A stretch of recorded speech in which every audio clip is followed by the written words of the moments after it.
Kubuat miskin suamiku lalu menceraikannya karena ini.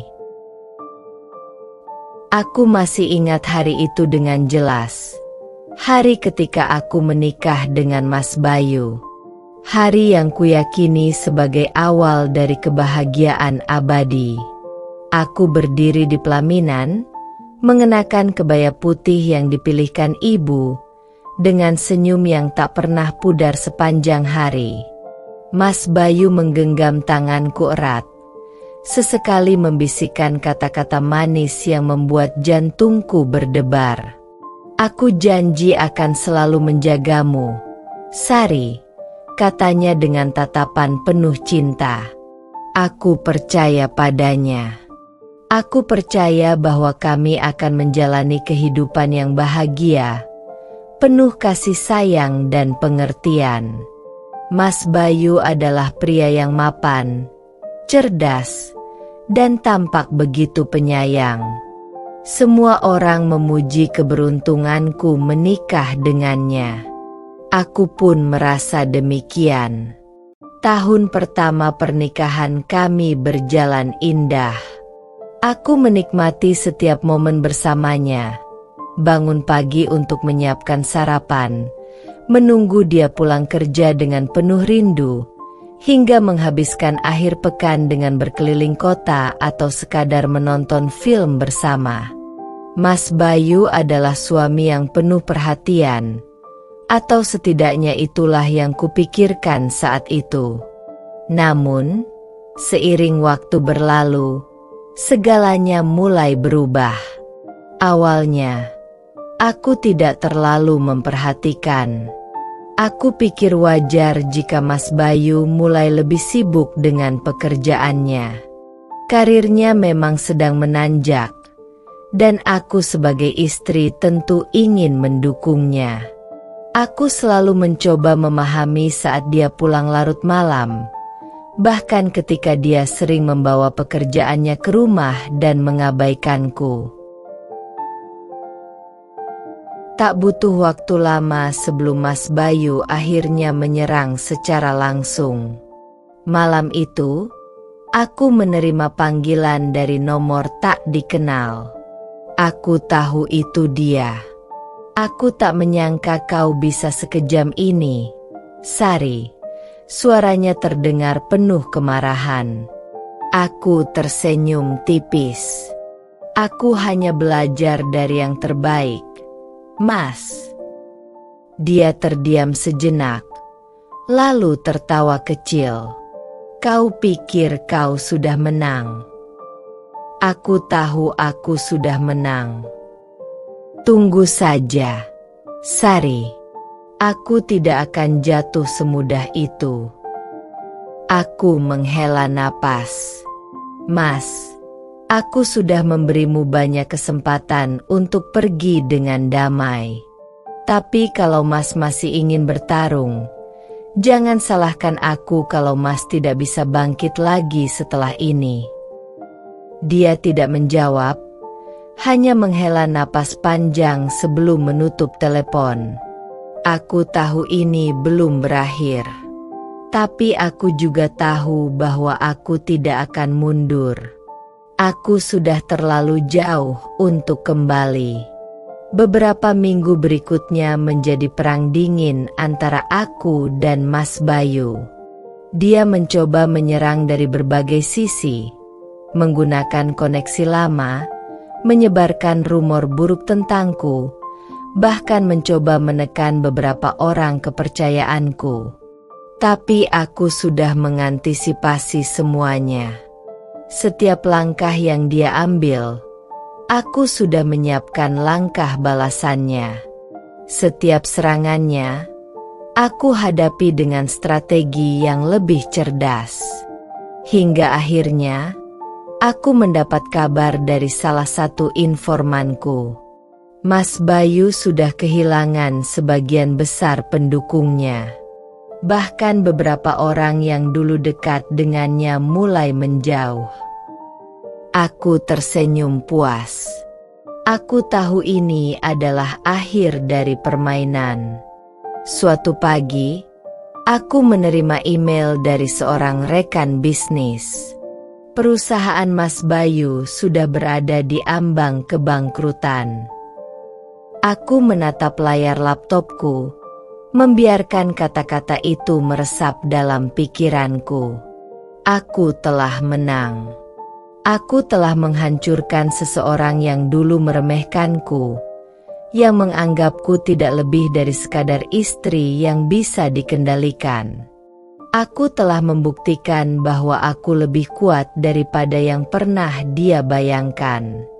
Dan sekarang, aku bisa melangkah ke depan tanpa bayang-bayang masa lalu. Aku tersenyum. Bukan hanya menggantikan Mas. Aku akan membuat bisnis yang jauh lebih besar dari yang pernah Mas impikan. Dia terdiam. Aku bisa merasakan kemarahannya di seberang telepon. Kita belum selesai, Sari, katanya akhirnya. Aku menghela napas. Mas sudah selesai sejak lama. Mas hanya belum menyadarinya. Aku menutup telepon sebelum dia bisa membalas. Aku tahu ini belum akhir. Mas Bayu mungkin sudah jatuh, tapi dia bukan tipe pria yang akan menyerah begitu saja. Tapi itu tidak masalah. Aku sudah siap menghadapi apapun. Bisnis kami berkembang pesat lebih cepat dari yang kuduga. Klien-klien mulai berdatangan, beberapa di antaranya adalah orang-orang yang dulu bekerja sama dengan Mas Bayu. Aku bisa membayangkan wajahnya saat mengetahui bahwa orang-orang yang dulu mengandalkannya kini beralih kepadaku. Namun, aku juga tahu bahwa bisnis ini bukan hanya soal mengambil alih aset lama. Aku harus membuktikan bahwa aku bisa sukses tanpa bayangan masa laluku. Aku mulai membangun jaringan baru, menghadiri pertemuan bisnis, dan bernegosiasi dengan orang-orang yang dulu tak pernah menganggapku serius. Kini, mereka tidak punya pilihan selain melihatku sebagai pemain utama. Aku bukan lagi sekadar istri yang diabaikan. Aku adalah seseorang yang memiliki kekuatan. Suatu malam, Andre menemuiku dengan ekspresi serius. Kami sedang duduk di ruang kantorku yang baru, menikmati segelas anggur setelah hari yang panjang. Kita harus hati-hati, katanya. Aku mengangkat alis. Maksudmu? Aku mendapat informasi bahwa Bayu mulai mencari cara untuk menjatuhkan kita. Aku menghela napas. Tentu saja. Aku sudah menduganya. Dia masih punya beberapa koneksi yang bisa menyulitkan kita. Kita harus bermain lebih cerdas. Aku menatapnya sejenak, lalu tersenyum. Biarkan dia mencoba. Aku tidak takut. Andre menatapku tajam. Jangan meremehkan orang yang terpojok, Sari. Mereka bisa jadi lebih berbahaya dari yang kita kira. Aku tahu dia benar. Tapi aku juga tahu satu hal. Aku tidak akan pernah membiarkan Mas Bayu menang lagi. Dalam beberapa bulan, bisnis kami semakin kuat. Aku telah membuktikan bahwa aku bisa berdiri sendiri, bahwa aku bisa membangun sesuatu yang lebih besar dari yang pernah kumiliki sebelumnya. Mas Bayu mungkin masih mencoba menghalangiku, tapi dia sudah kehilangan segalanya. Aku kini adalah orang yang memegang kendali. Aku tersenyum puas. Masa lalu mungkin masih berusaha mengejarku, tapi aku tidak akan membiarkannya menang. Aku akan terus maju. Dan kali ini, aku yang berkuasa. Aku tahu ini akan terjadi cepat atau lambat. Mas Bayu bukan tipe pria yang bisa menerima kekalahan dengan tenang. Aku sudah mengambil segalanya darinya. Hartanya, bisnisnya, reputasinya. Tapi dia masih memiliki satu hal yang membuatnya berbahaya. Harga diri yang terluka. Dan pria seperti dia tidak akan tinggal diam. Pagi itu, aku sedang berada di kantor baruku ketika salah satu asistenku masuk dengan wajah tegang. Bu Sari, kami baru saja menerima kabar. Ada beberapa klien yang membatalkan kontrak mereka dengan kita. Aku mengernyit. Siapa saja? Dia menyerahkan daftar nama-nama perusahaan yang menarik diri. Aku mengenali beberapa di antaranya sebagai klien lama Mas Bayu. Orang-orang yang dulu berbisnis dengannya sebelum beralih kepadaku. Aku tersenyum kecil. Dia mulai bergerak. Gumamku. Andre yang duduk di seberang meja langsung memperhatikan. Apa maksudmu? Aku meletakkan daftar itu di atas meja. Mas Bayu pasti yang ada di balik ini. Dia mencoba menarik kembali orang-orang yang dulu bekerja dengannya. Andre menyandarkan punggungnya. Kuduga dia akan mencoba sesuatu. Tapi aku tidak menyangka secepat ini. Aku menatapnya tajam. Kita tidak akan tinggal diam. Kami segera bergerak. Aku mulai menghubungi beberapa klien yang membatalkan kontrak dan meminta pertemuan langsung. Sebagian dari mereka mengakui bahwa mereka mendapat tekanan untuk memutuskan hubungan dengan bisnis kami. Beberapa lainnya menghindari pembicaraan dan hanya memberikan alasan klise tentang perubahan strategi perusahaan. Mas Bayu jelas tidak bermain bersih. Aku sudah menyelidiki, kata Andre setelah 2 hari bekerja tanpa henti. Dia menggunakan beberapa orang dalam di perusahaan-perusahaan itu untuk mempengaruhi keputusan mereka. Beberapa di antaranya mungkin diancam, yang lainnya diberi tawaran lebih menggiurkan. Aku tersenyum sinis. Dia pikir ini bisa menghancurkanku. Andre mengangkat bahu. Dia mungkin hanya ingin membuatmu panik. Aku tidak akan panik. Aku tahu satu hal. Perang bisnis bukan hanya tentang uang. Ini juga soal strategi dan kekuatan mental. Dan aku sudah belajar dari yang terbaik. Aku mulai menyusun langkah berikutnya. Aku bertemu langsung dengan para pemimpin perusahaan yang tersisa dan memastikan bahwa mereka tahu siapa yang lebih bisa mereka percayai. Aku menawarkan kontrak yang lebih stabil, peluang yang lebih menjanjikan, dan yang paling penting, rasa aman dari ancaman orang seperti Mas Bayu. Tidak butuh waktu lama sebelum beberapa klien yang sempat ragu mulai kembali berpihak padaku. Tapi aku tidak hanya ingin mempertahankan bisnis yang sudah ada. Aku ingin menghancurkan Mas Bayu sepenuhnya. Aku menghubungi beberapa kenalanku di media dan mulai menyebarkan cerita tentang bagaimana bisnis Mas Bayu dulu dijalankan, tentang kebiasaan kotornya, bagaimana dia mempermainkan karyawan dan kliennya. Aku memastikan bahwa citranya semakin buruk di mata publik dan dunia bisnis. Jika dia ingin bermain kotor, aku akan bermain lebih cerdas. Tak ada lagi teriakan Mas Bayu. Tak ada lagi perasaan diabaikan. Tak ada lagi bayangan tentang wanita lain yang mengintai rumah tanggaku. Yang tersisa hanyalah aku dan masa depan yang kini ada di tanganku sendiri. Tapi aku tahu, kebebasan saja tidak cukup. Aku butuh tujuan. Aku butuh sesuatu yang bisa kupegang untuk melangkah ke depan.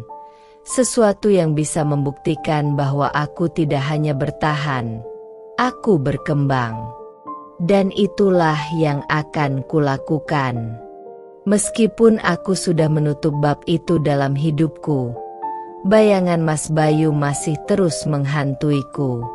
Setiap hari, ada pesan dari nomor tak dikenal. Aku tahu itu dia. Sari, aku butuh bicara denganmu.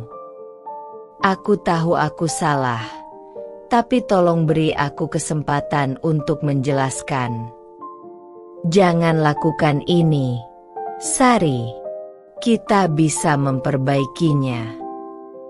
Aku mengabaikan semuanya. Tapi suatu hari, pesan yang datang berbeda. Aku tahu tentang Andre. Aku menegang. Apa maksudnya? Aku mencoba mengabaikannya, tapi ada rasa gelisah yang mengendap di dadaku. Apakah dia tahu lebih dari yang seharusnya? Aku tak bisa membiarkan itu terjadi. Aku harus memastikan bahwa Mas Bayu tetap berada di tempatnya, di bawah. Beberapa hari kemudian, aku menghubungi pengacara yang mengurus perceraianku. Aku ingin tahu sejauh mana prosesnya berjalan. Masih dalam tahap finalisasi, Bu Sari, kata pengacara itu di telepon. Tapi ada satu masalah kecil. Aku mengernyit. Masalah apa? Mas Bayu menolak menandatangani beberapa dokumen terkait aset yang sudah dialihkan ke nama Anda. Dia berusaha menunda prosesnya. Aku menahan napas. Aku tidak boleh membiarkan ini terjadi. Bisakah kita melakukan sesuatu? Tanyaku, berusaha tetap tenang. Ada beberapa opsi, tapi semua tergantung pada bagaimana Anda ingin menanganinya, jawab pengacara itu. Aku mengangguk meski dia tak bisa melihatku. Aku akan mengurusnya. Aku memutuskan untuk menemui Mas Bayu. Bukan karena aku ingin mendengar permohonannya. Bukan karena aku masih peduli. Tapi karena aku ingin memastikan bahwa dia tahu tidak ada jalan kembali. Kami bertemu di sebuah kafe kecil, tempat yang jauh dari pusat kota. Dia sudah ada di sana ketika aku tiba. Tampak lebih kusut dari biasanya. Ketika aku duduk di depannya, dia menatapku dengan mata penuh penyesalan. Sari. Suaranya serak. Aku mengangkat tangan. Langsung saja. Apa yang kamu inginkan? Dia menghela napas. Aku hanya ingin bicara. Aku ingin tahu, kenapa kamu melakukan ini? Aku menatapnya tajam. Kenapa aku melakukan ini? Mas masih bertanya. Dia terdiam. Aku melipat tangan di atas meja. Mas menghancurkan pernikahan kita jauh sebelum aku pergi. Aku hanya memastikan bahwa aku tidak pergi dengan tangan kosong. Dia menunduk. Aku memang salah. Tapi Sari, apa kamu benar-benar harus menghancurkan semuanya? Aku tersenyum tipis. Aku tidak menghancurkan apapun. Mas yang menghancurkan diri sendiri. Dia menghela napas panjang. Jadi ini benar-benar akhir. Aku menatapnya dalam. Sudah berakhir sejak lama, Mas. Aku hanya memastikan bahwa kali ini, aku yang keluar sebagai pemenang. Dia tidak menjawab. Aku bangkit dari kursiku, menatapnya untuk terakhir kalinya. Jangan coba-coba menghalangi proses perceraian, kataku. Atau aku akan memastikan bahwa kehancuran Mas lebih buruk dari ini. Aku bisa melihat ketakutan di matanya. Aku tersenyum puas. Kemudian aku berbalik, meninggalkan dia di sana, terjebak dalam kehancuran yang dia buat sendiri. Aku telah membuat keputusan. Aku tidak akan kembali ke kehidupan lama. Aku tidak akan menjadi korban lagi. Aku akan membangun sesuatu yang baru, sesuatu yang benar-benar milikku. Dan untuk pertama kalinya, aku merasa siap. Aku tersenyum. Masa depanku baru saja dimulai. 2 hari setelah pertemuanku dengan Mas Bayu, aku kembali menemui Andre. Kali ini, bukan hanya untuk mendengarkan idenya, tetapi untuk benar-benar memulainya. "Kamu sudah memutuskan?" tanya Andre sambil menyesap espressonya. Aku mengangguk. "Kita mulai bisnis ini. Tapi aku tidak mau hanya ikut-ikutan. Aku ingin kita membangun sesuatu yang bisa membuat kita berkuasa." Andre tersenyum penuh arti. Aku suka ambisi itu. Kami mulai menyusun rencana. Tidak hanya bisnis biasa, tetapi sesuatu yang bisa memberikan kendali dan kekuatan yang lebih besar. Aku memiliki keuntungan. Aku tahu bagaimana bisnis Mas Bayu berjalan, siapa saja koneksinya, dan bagaimana cara sistem itu bekerja. Dan aku tahu bagaimana cara menumbangkannya. Kita bisa mengambil beberapa klien lama dari bisnis Mas Bayu, kataku. Andre mengangguk. Tapi kita harus hati-hati. Kalau terlalu mencolok, dia bisa menggigit balik. Aku tersenyum tipis. Mas Bayu sudah tidak punya kekuatan lagi. Dia hanya bisa menonton dari jauh. Kami menyusun strategi dengan hati-hati.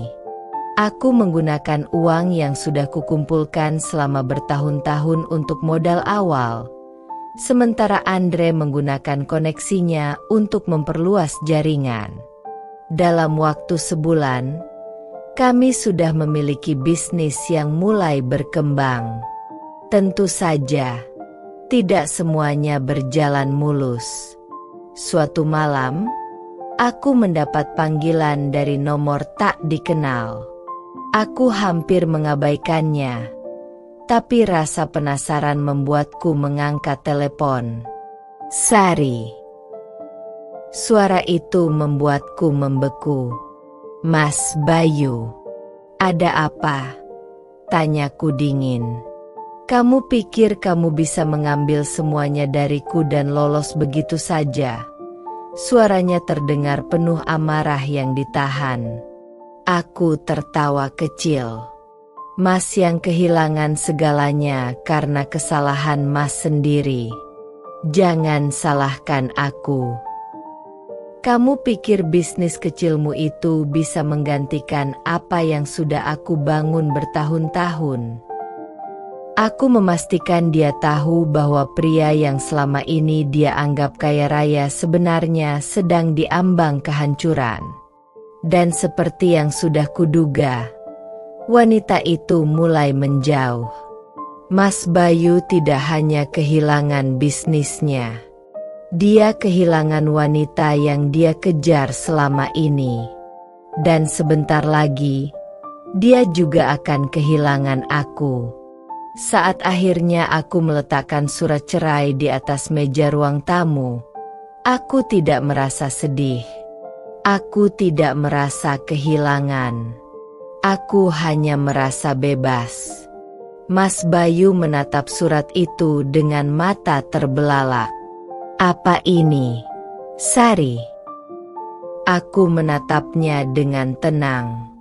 Surat cerai. Dia menggeleng. Masih tidak percaya. Kamu nggak bisa melakukan ini. Kita bisa menyelesaikan ini semua. Aku tertawa pelan. Menyelesaikan apa? Rumah tangga yang sudah mati? Cinta yang sudah kamu bagi dengan wanita lain? Dia terdiam. Aku melangkah mendekat dan menatapnya tepat di matanya. Kamu tahu apa yang paling menyakitkan, Mas? Bukan karena kamu berselingkuh. Bukan karena kamu mengabaikanku selama ini. Aku tersenyum dingin. Yang paling menyakitkan adalah kamu berpikir aku akan tetap diam dan menerima semuanya begitu saja. Aku mengambil tas dan berjalan ke pintu. Sebelum pergi, aku menoleh sekali lagi. Selamat menikmati kehancuranmu, Mas Bayu. Dan dengan itu, aku melangkah keluar dari kehidupan yang selama ini mengurungku. Aku tidak lagi wanita yang ditinggalkan. Aku adalah wanita yang akhirnya mengambil kendali. Aku berjalan keluar dari rumah itu tanpa menoleh ke belakang. Tidak ada keraguan, tidak ada rasa bersalah. Hanya ada kebebasan yang terasa lebih manis dari apapun yang pernah kurasakan sebelumnya. Langkahku ringan saat meninggalkan rumah yang dulu menjadi penjara bagiku.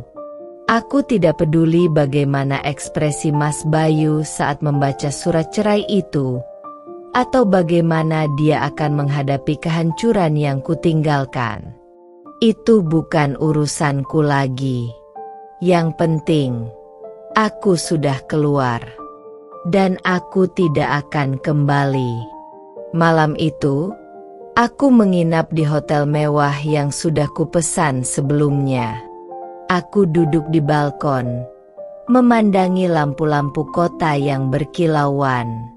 Sejenak, aku membiarkan diriku mengingat semua yang telah kulalui. Bagaimana dulu aku masuk ke dalam pernikahan ini dengan harapan dan cinta yang tulus.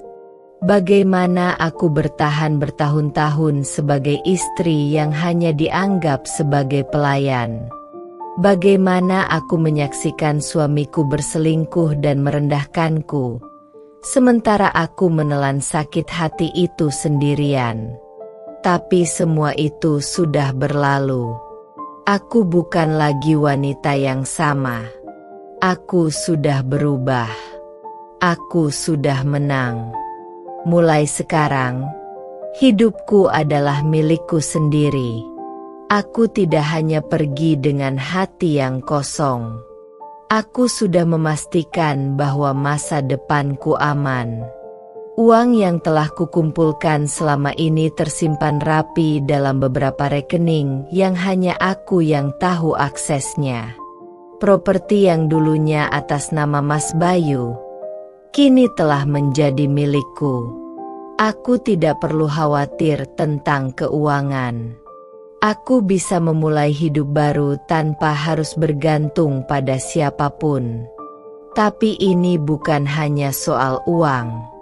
Ini tentang kebebasan. Aku ingin hidup dengan caraku sendiri.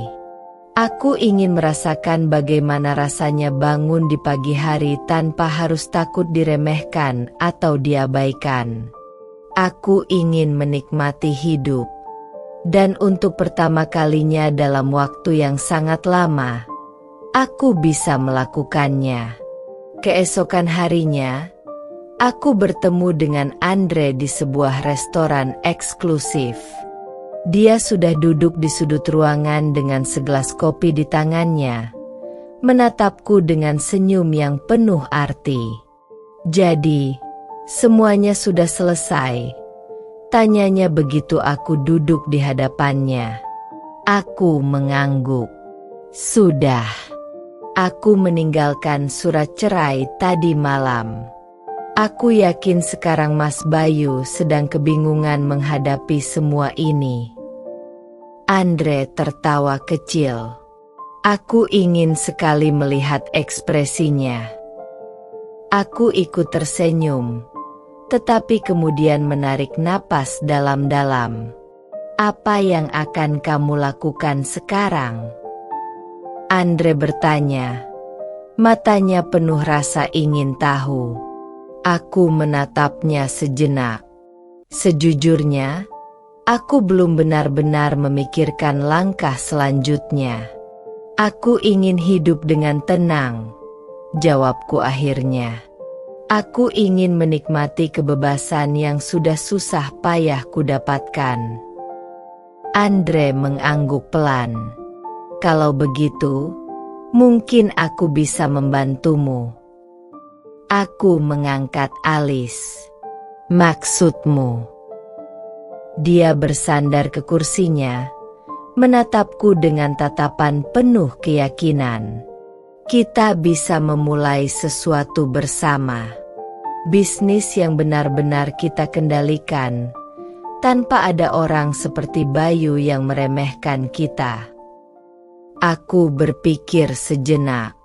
Aku tahu bahwa aku tidak ingin kembali ke kehidupan yang sama. Aku tidak ingin hanya menjadi istri seseorang dan hidup di bawah bayang-bayang pria lagi. Aku ingin membangun sesuatu untuk diriku sendiri. Dan mungkin Andre benar.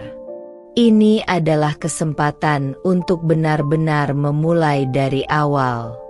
Aku akan memikirkannya, kataku akhirnya. Andre tersenyum. "Baik, apapun keputusanmu, aku akan mendukungmu." Beberapa hari kemudian, aku mendapat pesan dari nomor yang tidak kukenal. "Sari, kita perlu bicara. Aku mohon." Aku tahu itu dari Mas Bayu. Aku menatap layar ponselku lama, mempertimbangkan apakah aku harus membalas atau tidak. Tapi aku tahu jawabannya. Aku tidak punya alasan untuk berbicara dengannya lagi. Aku menghapus pesan itu tanpa membacanya lagi. Masa lalu sudah berakhir. Aku tidak akan membiarkan diriku terseret kembali. Seminggu setelah kepergianku dari rumah itu, aku berdiri di balkon apartemen baruku. Aku menatap langit dari balkon. Warna jingga keemasan dari matahari terbenam terasa begitu berbeda kali ini. Lebih hangat, lebih berarti. Seakan dunia akhirnya menyambutku dengan kebebasan yang selama ini kurindukan. Ketika masalah mulai muncul, Mas Bayu akan berpikir bahwa ini hanyalah tantangan bisnis biasa. Dia tidak akan menyadari bahwa semua ini adalah bagian dari rencanaku. Aku ingin melihat ekspresinya saat dia akhirnya menyadari bahwa bisnis yang diwarisinya mulai goyah. Aku ingin melihatnya panik. Aku ingin melihatnya kehilangan sesuatu yang selama ini dia anggap aman. Aku tahu aku tidak bisa selamanya berada di sini.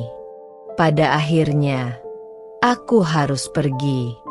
Tapi aku tidak akan pergi dengan tangan kosong. Aku mulai merencanakan kepindahanku. Aku mencari tempat tinggal baru, jauh dari kehidupan lama ini. Aku memastikan bahwa semua uang yang telah aku kumpulkan aman di rekening yang tidak bisa dilacak. Dan yang lebih penting, Aku memastikan bahwa ketika aku pergi, Mas Bayu akan terjebak dalam kekacauan yang tidak bisa dia kendalikan. Aku tidak ingin dia hanya kehilangan uangnya. Aku ingin dia kehilangan segalanya.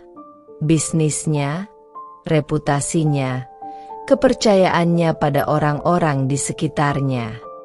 Dan saat itu terjadi, aku akan berdiri di kejauhan, melihatnya hancur tanpa perlu mengotori tanganku lebih jauh.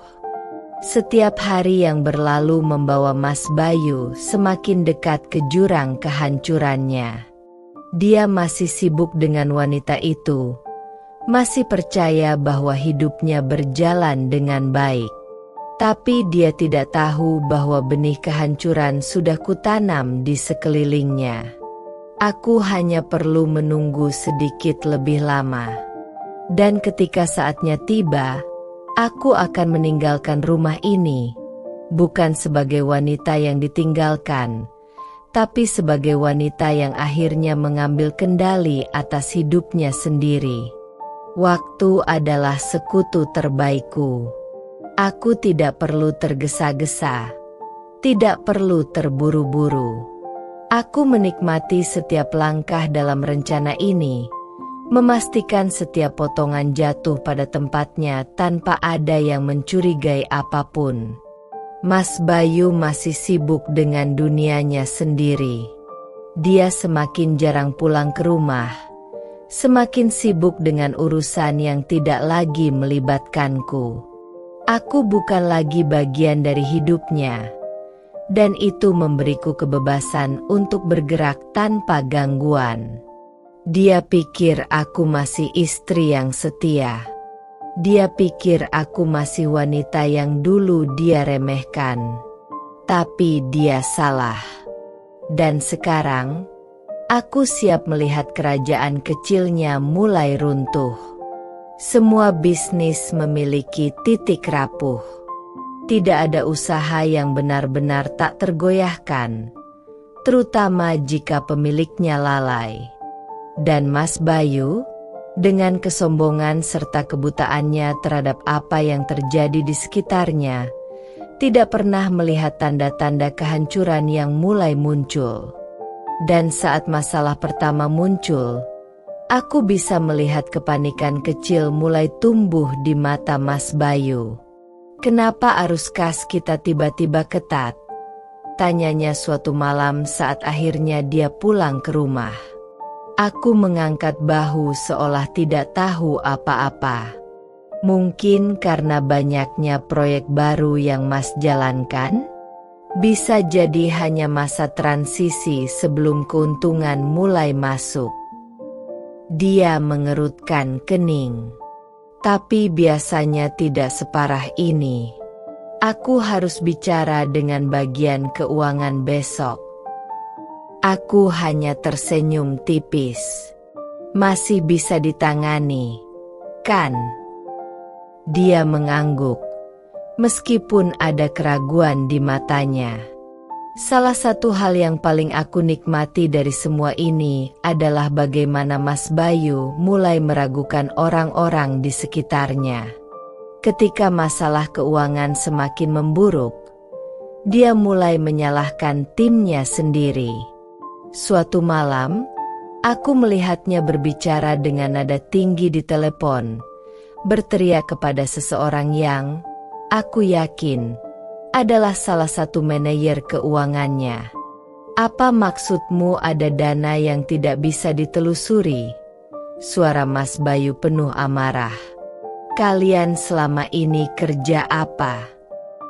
Aku menahan senyum. Dia mulai panik.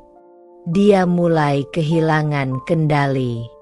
Dan yang terbaik dari semuanya, dia masih belum curiga kepadaku. Baginya, aku masih istri yang diam di rumah, tidak tahu apa-apa soal bisnis. Dia tidak pernah menganggapku sebagai ancaman.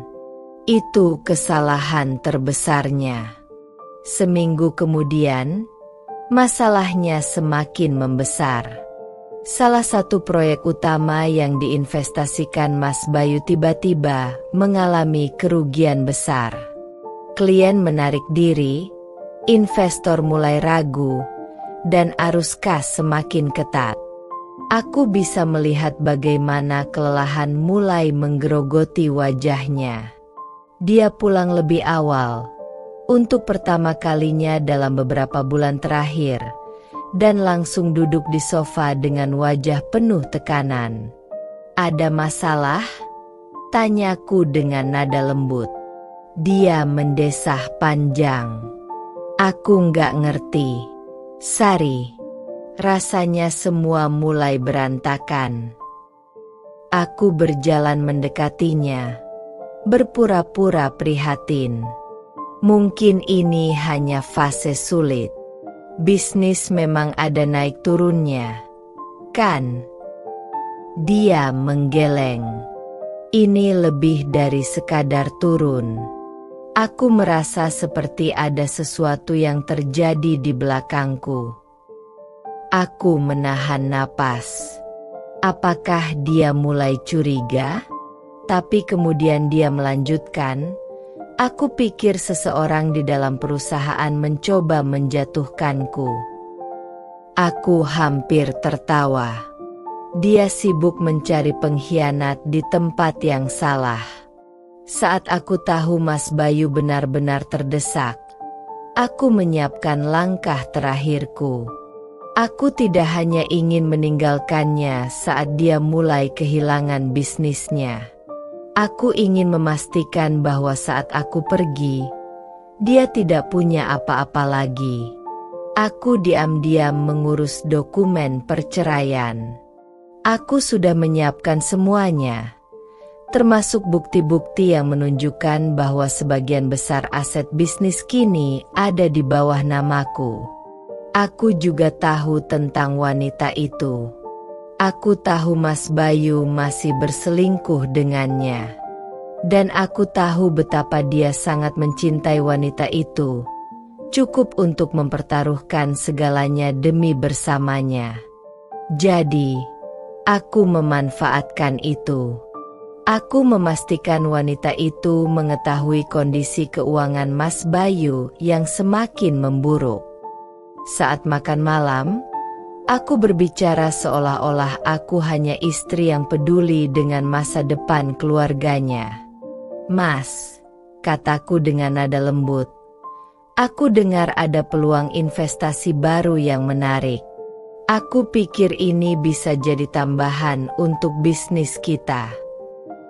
Mas Bayu, yang biasanya tidak pernah mendengarkanku, kali ini tampak tertarik. "Investasi apa?" Aku menjelaskan dengan hati-hati, menggunakan informasi yang telah disusun Andre. Aku memastikan semuanya terdengar menguntungkan, tanpa terlihat terlalu memaksa. Dia mengangguk-angguk, lalu berkata, "Menarik juga. Aku akan pikirkan." Aku tersenyum dalam hati. Ini baru permulaan. Beberapa minggu berikutnya, aku semakin mendekatkan diri ke dalam urusan keuangan Mas Bayu. Aku berpura-pura lebih peduli dengan bisnisnya, meminta izin untuk membantu mengelola sebagian transaksi agar dia bisa lebih fokus pada urusan pentingnya, yang sebenarnya adalah wanita itu. Dia, seperti yang kuduga, dengan senang hati menyerahkan sebagian urusan keuangan kepadaku.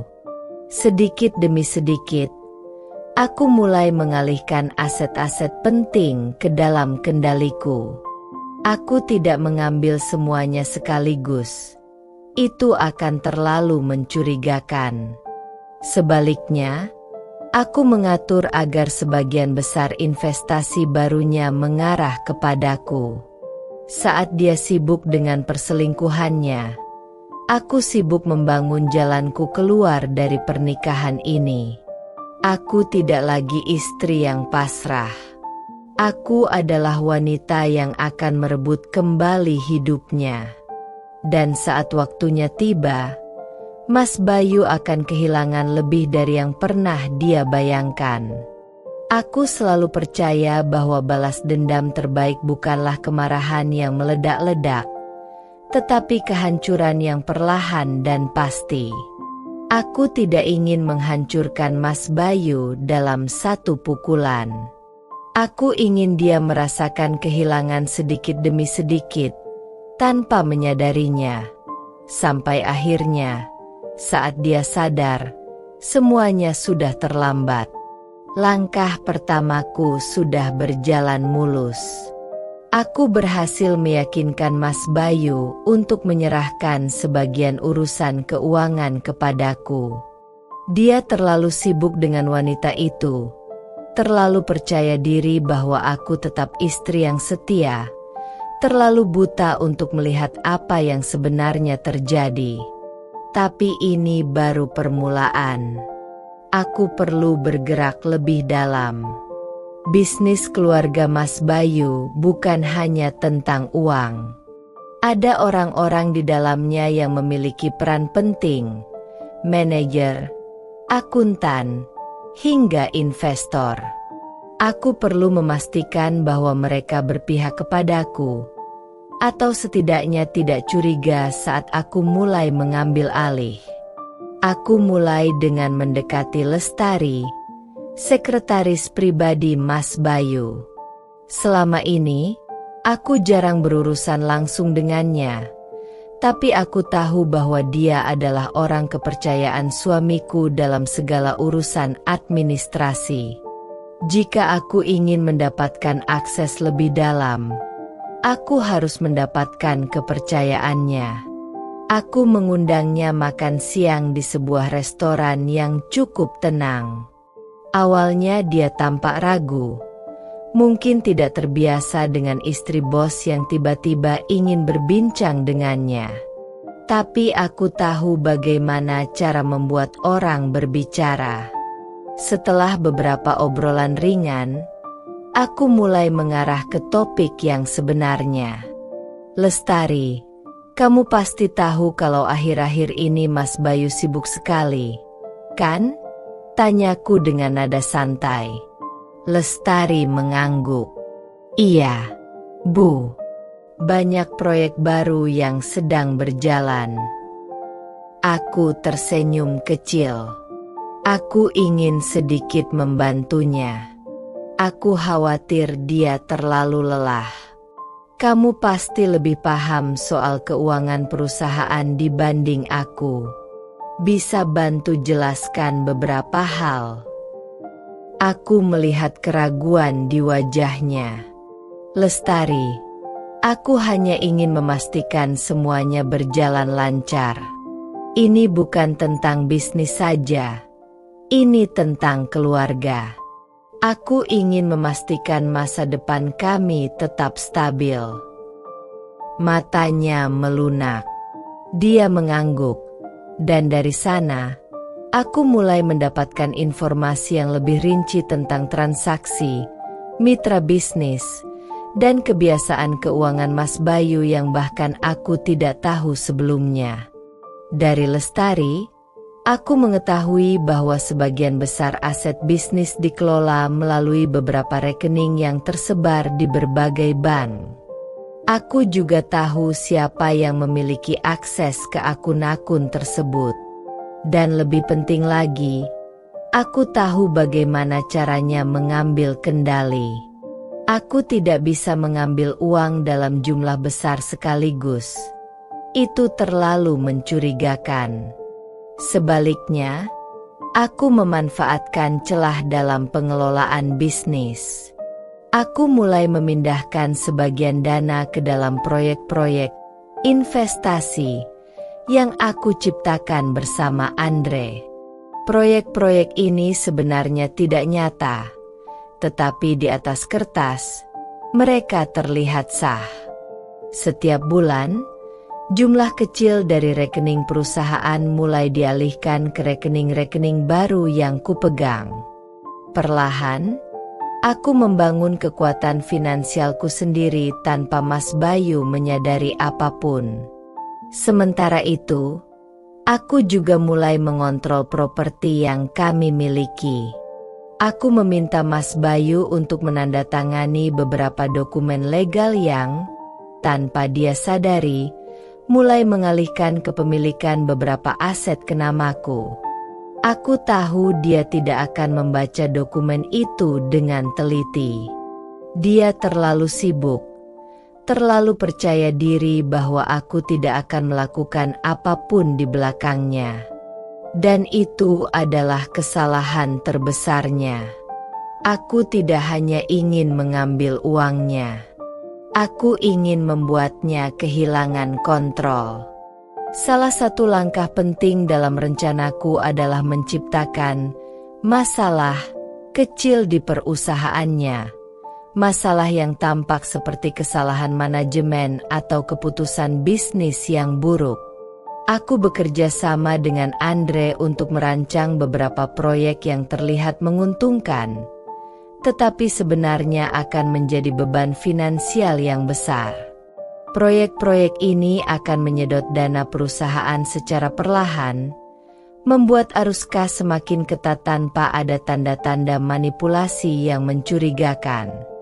Restoran yang terkenal dengan suasana romantisnya. Hatiku berdegup kencang. Tanganku gemetar saat aku meraih tas dan mengambil jaket. Aku tidak bisa hanya duduk diam kali ini. Aku harus melihat dengan mataku sendiri. Perjalanan ke restoran itu terasa begitu panjang. Aku hampir tidak bisa bernapas dengan tenang. Pikiranku terus berputar dengan kemungkinan-kemungkinan yang menyakitkan. Saat tiba di depan restoran, aku tidak langsung masuk. Aku menunggu di luar, di tempat yang cukup tersembunyi, mengamati setiap orang yang keluar masuk. Dan akhirnya, aku melihatnya. Mas Bayu duduk di dekat jendela dengan seorang wanita. Wanita itu cantik, muda, mengenakan gaun elegan yang terlihat mahal. Rambutnya tergerai sempurna, dan dia tersenyum dengan manis saat Mas Bayu berbicara dengannya. Tapi yang paling membuat dadaku terasa remuk bukanlah kecantikannya, melainkan ekspresi Mas Bayu. Dia terlihat begitu bahagia.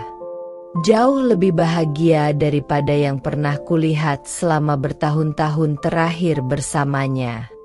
Dia tertawa, menyentuh tangan wanita itu dengan lembut, seolah-olah dia adalah satu-satunya orang yang ada di dunia ini.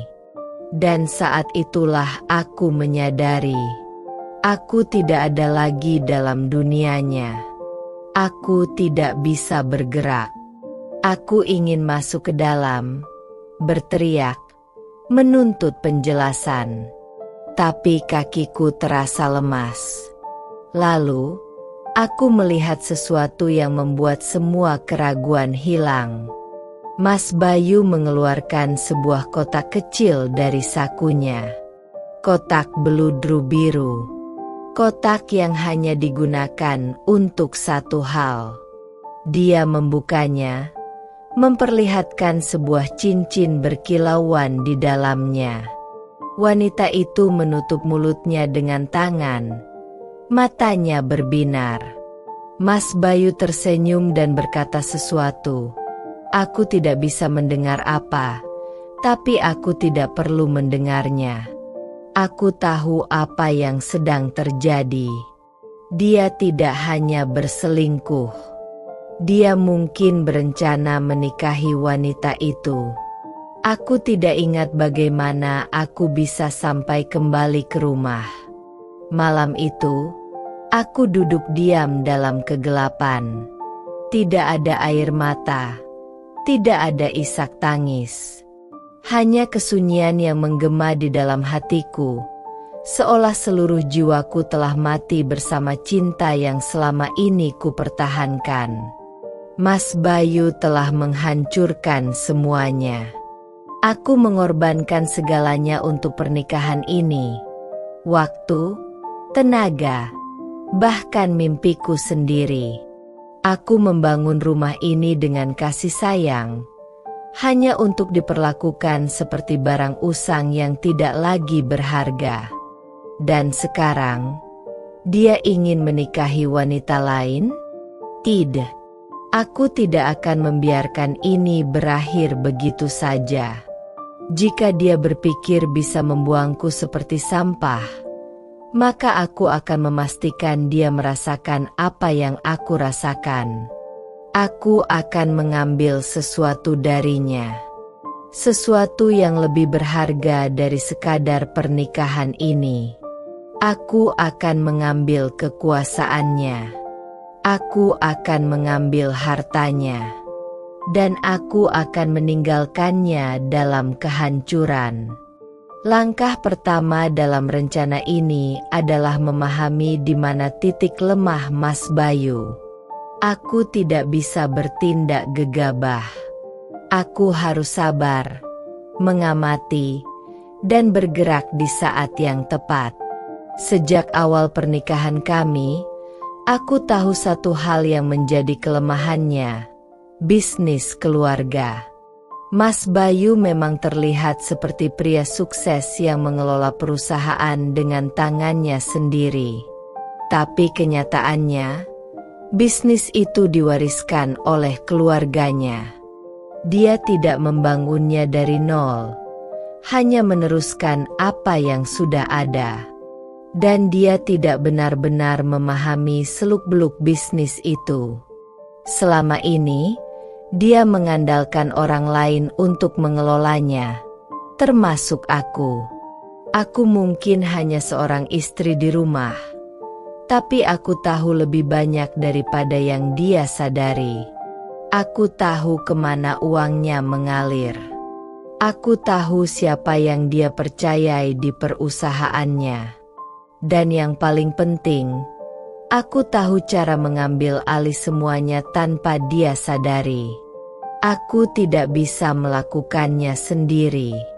Aku butuh seseorang yang bisa membantuku. Orang pertama yang terlintas dalam pikiranku adalah Andre, sahabat lamaku yang juga seorang konsultan keuangan. Kami sudah lama tidak bertemu sejak aku menikah. Tapi aku tahu dia bisa dipercaya.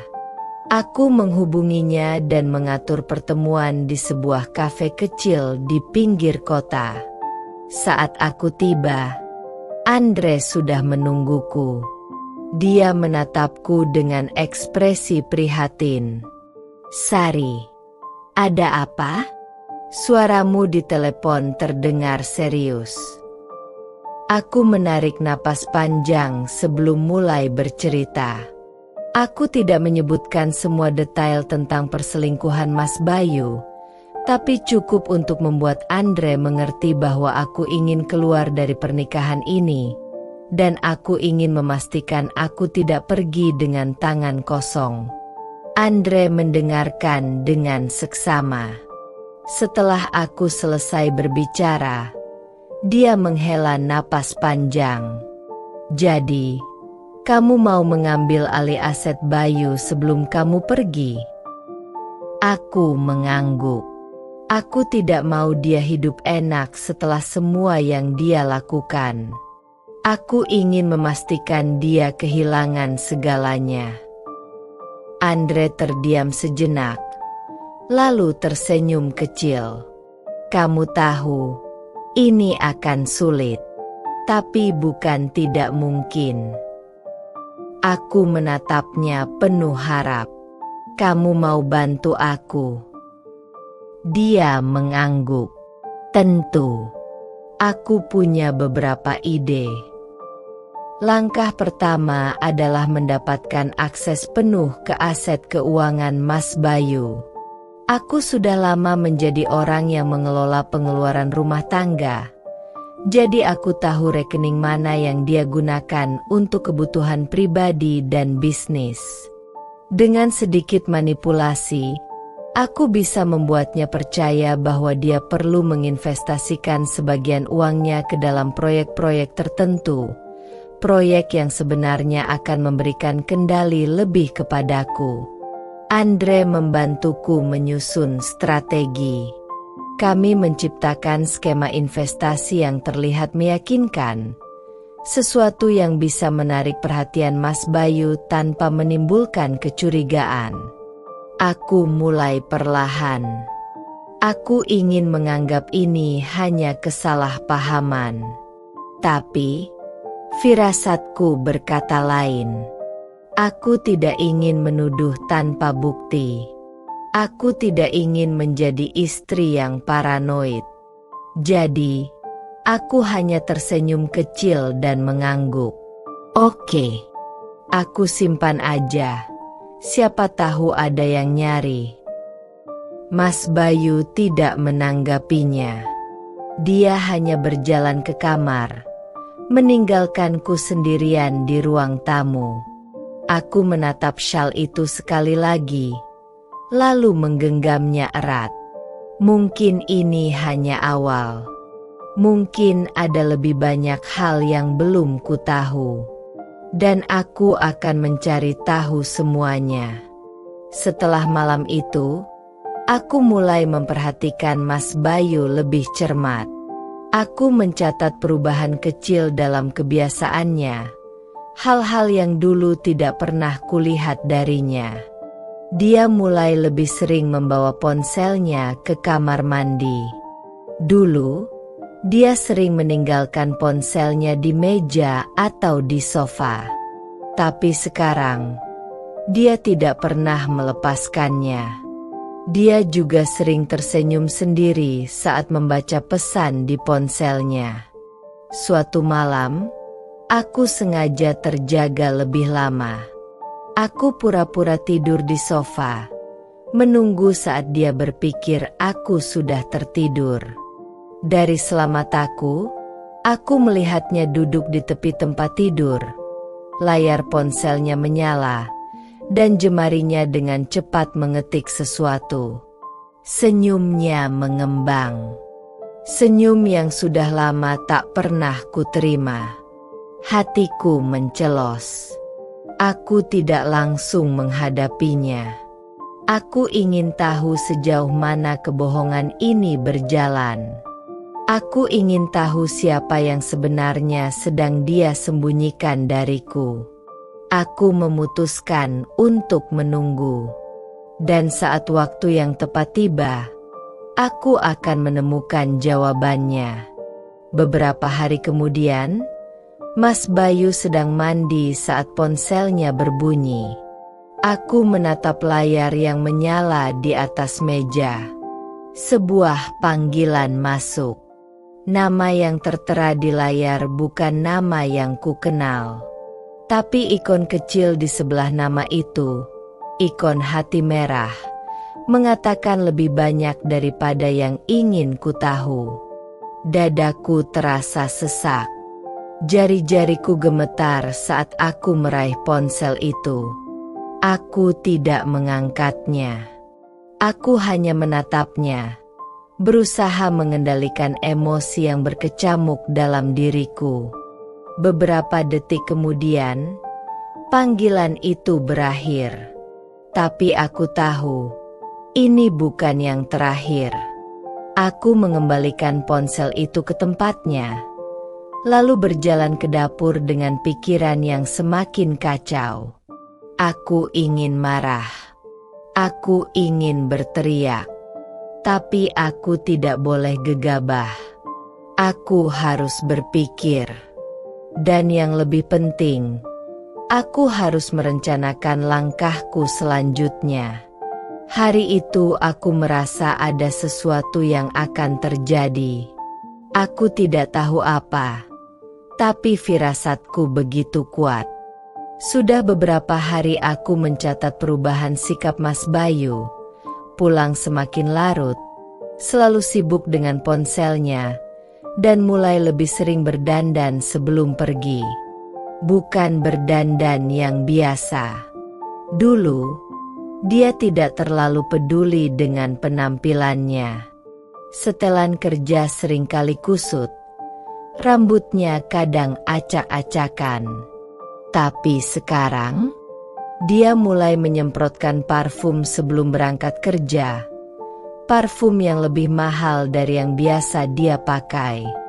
Dia merapikan kemejanya dengan hati-hati, memastikan lipatan dasinya sempurna.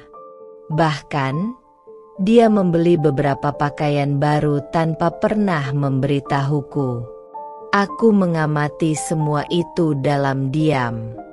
Aku tidak bertanya, tidak menuduh. Aku hanya menunggu saat yang tepat untuk bertindak.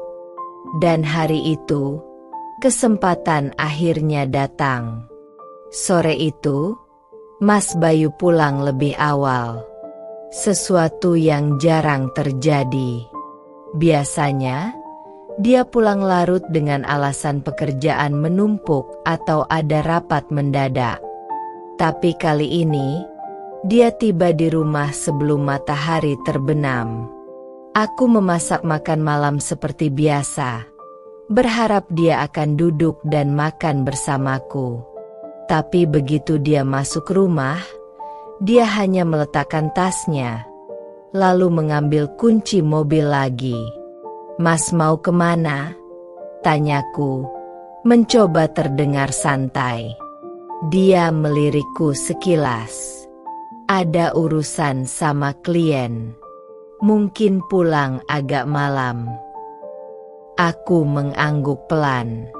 "Oh, siapa kliennya?" Ekspresinya sedikit berubah. Sekilas, aku melihat wajahnya tegang, meski dia segera menguasai diri. "Ya adalah, nggak penting kamu tahu." Jawaban yang terlalu cepat, terlalu defensif. Aku tidak bertanya lagi. Aku hanya tersenyum kecil. "Hati-hati di jalan." Dia mengangguk singkat lalu pergi. Begitu mobilnya meninggalkan garasi, aku mengambil ponselku dan membuka aplikasi pelacak yang diam-diam sudah kupasang di ponselnya sejak seminggu lalu. Lokasi real time menunjukkan bahwa dia tidak pergi ke arah kantornya. Dia menuju ke sebuah restoran di pusat kota. Restoran yang terkenal dengan suasana romantisnya. Hatiku berdegup kencang. Tanganku gemetar saat aku meraih tas dan mengambil jaket. Aku tidak bisa hanya duduk diam kali ini.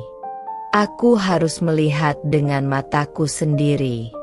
Perjalanan ke restoran itu terasa begitu panjang. Aku hampir tidak bisa bernapas dengan tenang. Pikiranku terus berputar dengan kemungkinan-kemungkinan yang menyakitkan. Saat tiba di depan restoran, aku tidak langsung masuk. Aku menunggu di luar, di tempat yang cukup tersembunyi, mengamati setiap orang yang keluar masuk. Dan akhirnya, aku melihatnya. Mas Bayu duduk di dekat jendela dengan seorang wanita. Wanita itu cantik, muda, mengenakan gaun elegan yang terlihat mahal. Rambutnya tergerai sempurna, dan dia tersenyum dengan manis saat Mas Bayu berbicara dengannya. Tapi yang paling membuat dadaku terasa remuk bukanlah kecantikannya, melainkan ekspresi Mas Bayu. Dia terlihat begitu bahagia. Jauh lebih bahagia daripada yang pernah kulihat selama bertahun-tahun terakhir bersamanya. Dia tertawa, menyentuh tangan wanita itu dengan lembut, seolah-olah dia adalah satu-satunya orang yang ada di dunia ini. Dan saat itulah aku menyadari, aku tidak ada lagi dalam dunianya. Aku menatapnya dengan hati-hati. "Mas, hari ini pulang jam berapa?" "Entahlah, jawabnya tanpa mengalihkan pandangan dari ponselnya. Aku mengangguk kecil. Aku tak berharap banyak. Setelah beberapa teguk kopi, dia berdiri dan meraih tas kerjanya. Aku mengikutinya sampai ke pintu, berharap dia setidaknya akan menoleh dan mengucapkan selamat tinggal. Tapi yang kulihat hanyalah punggungnya yang semakin menjauh. Aku menutup pintu pelan. Aku tahu, aku bukan lagi bagian dari dunianya. Setiap hari, aku melakukan segalanya untuk memastikan rumah ini tetap nyaman. Aku membersihkan setiap sudut, mencuci pakaian Mas Bayu, menyetrika kemeja-kemejanya, dan memastikan dia selalu pulang ke rumah yang bersih dan rapi. Aku melakukan semuanya sendiri.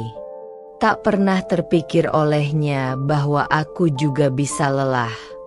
Suatu hari, aku merasa tubuhku begitu lemah. Mungkin karena kelelahan, atau mungkin karena pikiranku yang selalu terbebani. Aku demam tinggi, tubuhku panas dingin, tapi aku tetap memaksakan diri untuk bangun dan memasak makan malam. Ketika Mas Bayu pulang, aku sedang duduk di sofa dengan kepala berdenyut hebat. Dia masuk tanpa menatapku. Makan malam sudah siap. Aku mencoba berdiri, tapi kepalaku berputar. Mas, aku kurang enak badan. Aku belum sempat. Belum sempat aku menyelesaikan kalimatku, dia menghela napas panjang, seolah aku telah melakukan kesalahan besar. Kamu di rumah terus, Sari. Masa-masa aja nggak sempat. Aku terdiam. Dadaku terasa sesak. Aku ingin berkata bahwa aku sakit. Aku ingin dia melihatku, memikirkan kondisiku, atau setidaknya menanyakan apakah aku baik-baik saja. Tapi tidak. Yang dia pedulikan hanyalah makan malamnya. Akhirnya, aku hanya bisa tersenyum lemah. Aku buatkan sekarang. Aku menyeret kakiku ke dapur, menahan sakit yang melanda seluruh tubuhku, memasak dengan sisa tenaga yang kupunya. Aku tidak ingin bertengkar. Aku tidak ingin mendengar dia mengomel atau mengeluh. Malam itu, aku tidur dengan air mata yang membasahi bantal. Hari-hari berikutnya tak jauh berbeda. Aku hanya seseorang yang mengurus rumahnya, mencuci pakaiannya, dan memastikan semua kebutuhannya terpenuhi. Aku bukan pendampingnya. Aku hanya pelayan yang tak digaji. Jika aku ingin berbicara dengannya, dia akan menguap bosan atau menatap layar ponselnya. Jika aku ingin menghabiskan waktu bersamanya, dia akan mengatakan bahwa dia sibuk. Jika aku bertanya mengapa dia berubah, dia akan berkata aku terlalu banyak berpikir. Sampai akhirnya, aku berhenti bertanya. Aku berhenti mengharapkan perhatian. Tapi kemudian, aku mulai menyadari sesuatu. Aku bukan hanya kehilangan perhatiannya. Aku bukan hanya diabaikan. Aku dicurangi. Aku dikhianati. Dan kali ini, aku tidak akan tinggal diam. Hari itu aku merasa aneh. Ada sesuatu yang mengusik hatiku, membuatku gelisah tanpa alasan yang jelas. Mungkin karena sikap Mas Bayu yang semakin hari semakin dingin, atau mungkin karena perasaanku yang sudah terlalu lelah menerima perlakuannya. Aku mencoba mengabaikan semua pikiran itu dan melanjutkan rutinitasku. Seperti biasa, Aku membersihkan rumah, mencuci pakaian, dan menyiapkan makan malam. Aku mencoba meyakinkan diriku bahwa semuanya baik-baik saja, bahwa Mas Bayu hanya sibuk dengan pekerjaannya. Namun, kebetulan kecil yang kutemukan malam itu mengubah segalanya. Setelah membersihkan ruang tamu, aku memutuskan untuk membersihkan mobil Mas Bayu. Aku selalu melakukannya setiap minggu, memastikan mobilnya tetap bersih dan nyaman untuk digunakan. Tapi begitu aku membuka pintu mobil, aroma asing langsung menyeruak ke hidungku. Parfum wanita. Aku membeku sejenak. Parfum ini bukan milikku. Aku tidak pernah memakai aroma seperti ini. Aromanya lembut, manis, dengan sentuhan bunga yang elegan. Aku mengendus sekali lagi, memastikan bahwa aku tidak salah mencium.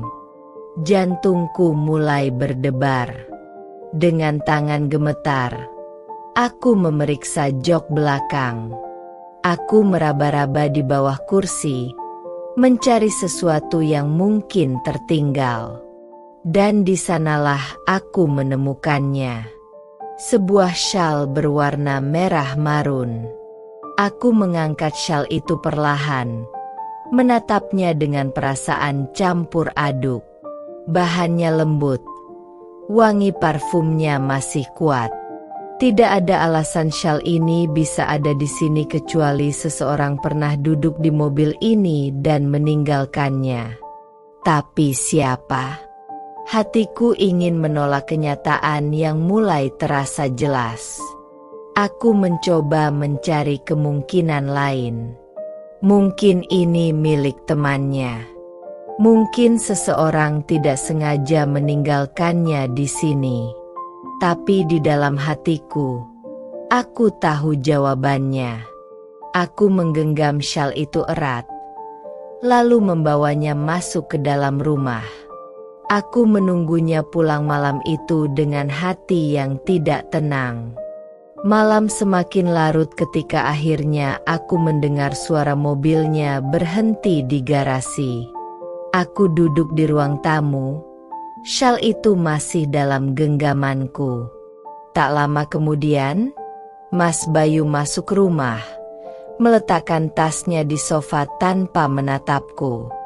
Aku berdiri dan mendekatinya. "Mas, aku mau tanya sesuatu." Dia mengernyit. "Apa?" Aku mengangkat syal merah marun itu. "Ini punyamu." Mas Bayu melirik sekilas, lalu tertawa kecil. "Bukan." "Kenapa?" "Nemu di mobil Mas." Dia menghela napas seolah pertanyaanku mengganggunya. "Oh, mungkin teman kantor ketinggalan. Aku sering nebengin orang, jadi wajar kalau ada barang yang ketinggalan." Aku memperhatikan ekspresinya. Dia terlihat santai, terlalu santai. Tapi sesuatu di dalam diriku berkata lain. "Teman kantor yang mana?" tanyaku, mencoba terdengar senormal mungkin. Dia mengangkat bahu. "Nggak tahu. Aku nggak perhatiin. Bisa siapa aja." Aku diam. Aku ingin mempercayainya. "Aku lelah, Sari," katanya setiap kali aku mencoba mengajaknya bicara. "Bisa nggak jangan ganggu dulu? Ini penting buat masa depan kita." Aku mengangguk dan memilih diam. Aku tak ingin menjadi istri yang menuntut terlalu banyak. Aku pikir, ini hanya fase sementara. Tapi fase itu tidak pernah berakhir. Malam-malam terasa semakin sepi. Mas Bayu semakin jarang mengajakku berbicara. Bahkan saat kami duduk di meja makan bersama, aku masih menyiapkan makanannya setiap hari. Tapi kadang dia hanya menyentuhnya sedikit atau bahkan tidak sama sekali. Ketika aku bertanya apakah dia tidak suka dengan masakanku, dia hanya menjawab singkat, "Nggak lapar." Aku mencoba untuk tidak berpikiran buruk. Aku menyibukkan diri dengan mengurus rumah, memastikan segalanya tetap rapi dan sempurna, berharap dia akan menyadarinya dan kembali memberiku perhatian seperti dulu. Tapi semakin aku berusaha, semakin dia terasa jauh. Ketika kami berbicara, itu hanya seputar kebutuhan rumah tangga. Tagihan listrik sudah dibayar. Kulkas isinya masih cukup. Jangan lupa ambil laundry besok. Aku merasa seperti seorang pengurus rumah tangga, bukan istri. Aku mulai merindukan masa-masa ketika kami bisa bercanda, berbicara tentang mimpi-mimpi kami, atau sekadar menikmati waktu berdua tanpa gangguan. Suatu malam, aku mencoba mendekatinya. Aku menunggu hingga pekerjaannya selesai, lalu duduk di sampingnya di sofa. "Mas, gimana kalau akhir pekan ini kita jalan-jalan?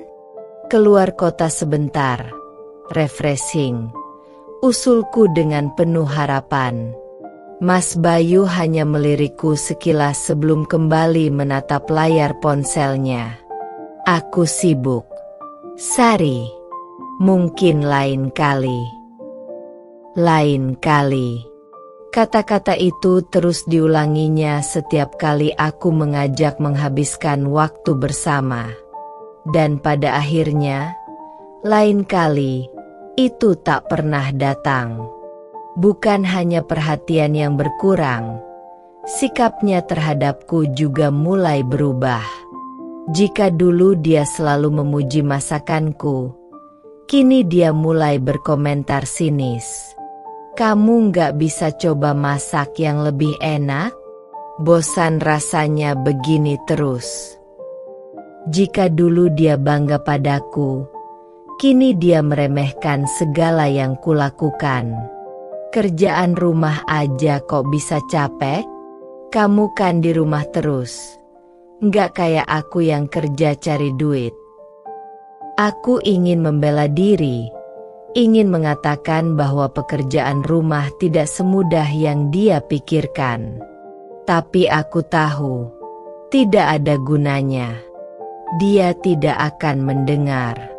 Lama-kelamaan, aku mulai merasa kecil di hadapannya. Seolah-olah aku hanya bagian dari rumah ini, seperti meja atau kursi. Ada, tapi tidak dianggap penting. Namun, aku masih bertahan. Aku masih berharap bahwa semua ini hanya sementara. Bahwa suatu hari, Mas Bayu akan menyadari bahwa aku ada di sini, mencintainya sepenuh hati, dan berharap diperlakukan dengan kasih sayang yang sama. Pagi ini, seperti pagi-pagi sebelumnya, aku bangun lebih awal. Matahari bahkan belum sepenuhnya muncul, tetapi aku sudah berada di dapur, menyiapkan sarapan untuk Mas Bayu.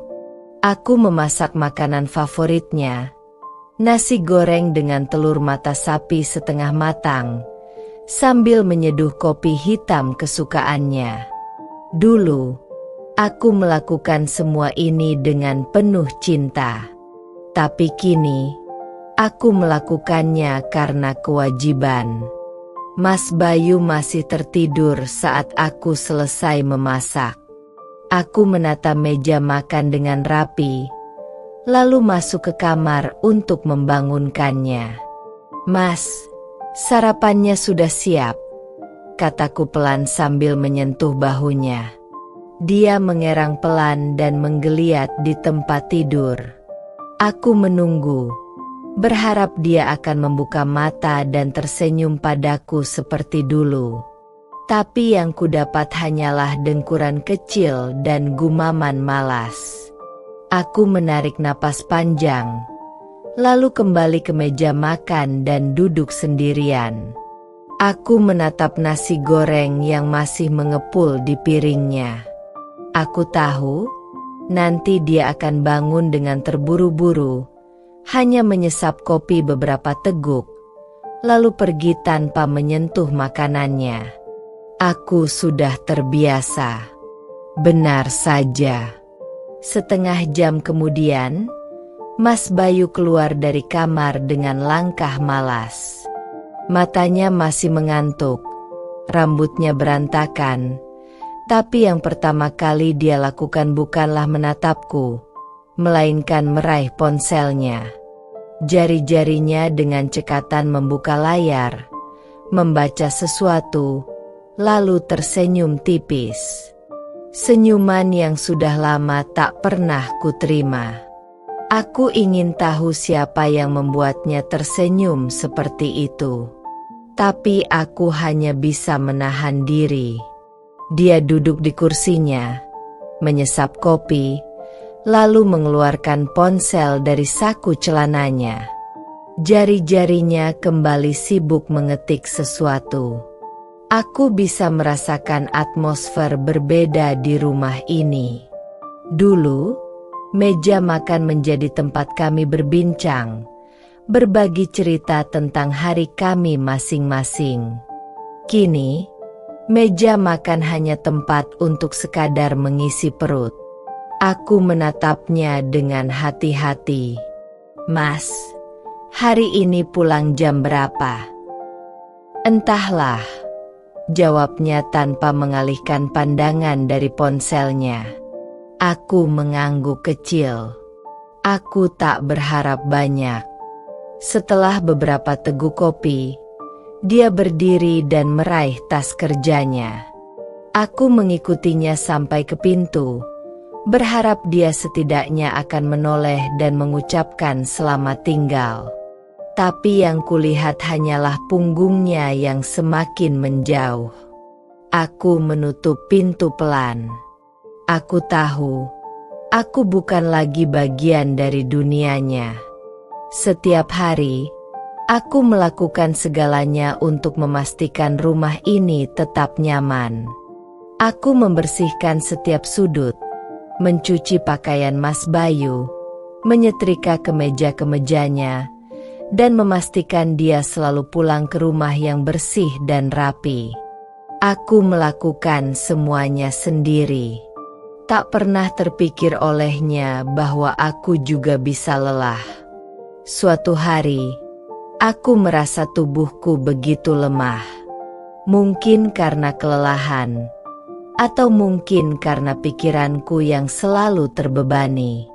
Aku demam tinggi, tubuhku panas dingin, tapi aku tetap memaksakan diri untuk bangun dan memasak makan malam.